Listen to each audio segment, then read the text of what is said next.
Good morning students. बच्चों, आज हम लोग SST chapter 8 climate of India पढ़ेंगे कि भारत में मौसम कैसा रहता है।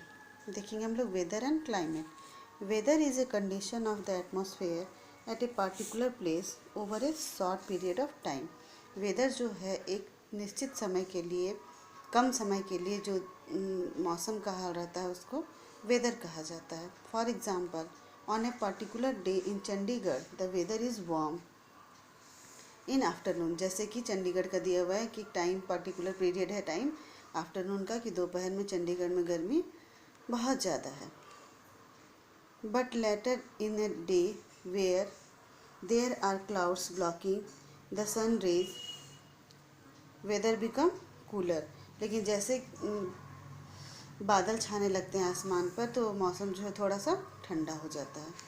अब हम लोग देखेंगे मतलब क्लाइमेट जो एक छोटा टाइम के लिए होता है, जैसे एक दिन के लिए, आधे दिन के लिए किसी जगह का मौसम कैसा है उसको बताता है। हम लोग देखेंगे climate of a place reference to the pattern of weather condition over a very long period of time. Climate जो है एक लॉन्ग पीरियड ऑफ टाइम के लिए बताता है कि वहाँ मौसम कैसा है, कब वहाँ सर्दी पड़ती है, कब गर्मी पड़ती है, कितने दिनों तक पड़ती है। मे बी 30 ईयर्स और मोर, ये 30 साल से अधिक का भी समय होता है कि लगातार वहाँ का मौसम कैसा है। For example, all through the weather in India may be cool and dry today. India's climate is hot most of the time. जैसे हम लोग बोल सकते हैं कि भारत का जो मौसम है वो ज़्यादा टाइम यहाँ पे गर्मी ही पड़ती है। Climate in India, the landform of an area influence it's climate. कहीं का लैंडफॉर्म, ज़मीन की जो आकृति होती है वो वहाँ के क्लाइमेट उसी पर डिपेंड करता है। India is different types of climate.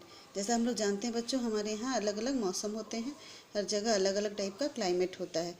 In south the climate is very hot and cool in hot in summer and cool in winter. South का जो इलाका है भारत का, दक्षिणी इलाका, वहाँ गर्मियों में गर्मी बहुत ज़्यादा पड़ती है और ठंड में ठंड पड़ती है। Northern part has a cooler climate, जबकि उत्तरी भाग में ठंड ज़्यादा पड़ती है। There is very heavy rainfall along the west coast and the eastern Himalayan. और जैसा कि हम लोग जानते हैं कि वेस्ट कोस्ट, पश्चिमी घाट जो है वहाँ पे वर्षा ज़्यादा होती है और हिमालय के आसपास में ठंड ज़्यादा पड़ती है। अब हम लोग देखेंगे natural factor of climate. Climate किन किन बातों पर निर्भर करता है, नेचुरल फैक्टर्स क्या क्या है। तो यहाँ है distance from the equator, height from the sea level, distance from the sea और डायरेक्शन ऑफ विंड। तो हम लोग देखेंगे एक एक करके यहाँ पर। Distance from the equator determine the amount of heat received by the region. Equator जो है बच्चों वो विषुवत रेखा उसको बोलते हैं हिंदी में। वो ग्लोब में एक इमेजनरी लाइन है जो ग्लोब के, पृथ्वी के बीचों बीच एक लाइन की तरह खींचा हुआ है। तो वहाँ पर जो होता है हीट जो होता है, सन का जो रे होता है वो सबसे तीखा पड़ता है, इसलिए वहाँ गर्मी ज़्यादा होती है। जैसे जैसे हम लोग उसके ऊपर की तरफ या नीचे की तरफ जाते हैं तो गर्मी कम होने लगती है। डिस्टेंस फ्रॉम सी लेवल से दूरी कितनी है। Coastal area are cooler and wetter than islands. Coastal area जो होते हैं वो ज़्यादा ठंडे होते हैं आइलैंड्स की अपेक्षा।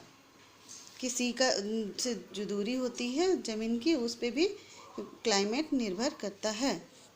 हाइट फ्रॉम सी लेवल, अब सी लेवल का हाइट जो है उस पर भी क्लाइमेट डिपेंड करता है। The temperature drops as we go higher and higher from sea level.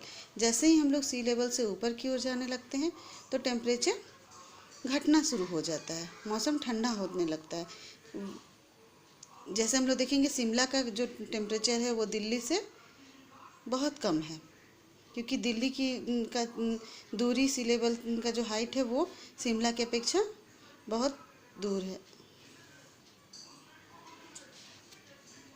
Direction of wind affect the amount of rain an area receive depending upon the amount of moisture they are carrying.